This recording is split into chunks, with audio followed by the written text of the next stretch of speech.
Hi, I'm Sasha. In today's mini Spanish lesson, I'm going to give you an amazing tip that will help you instantly boost your vocabulary in Spanish. So this tip is a cognate rule.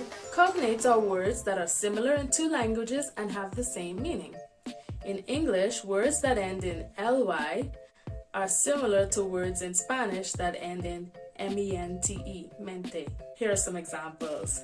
Absolutely, absolutamente, really, realmente, correctly, correctamente, exactly, exactamente, normally, normalmente. Can you think of any other words that follow this rule? If so, tell me about them in the comments below. If you like this video and you want more mini Spanish lessons, don't forget to like, comment, share, and subscribe. Adios!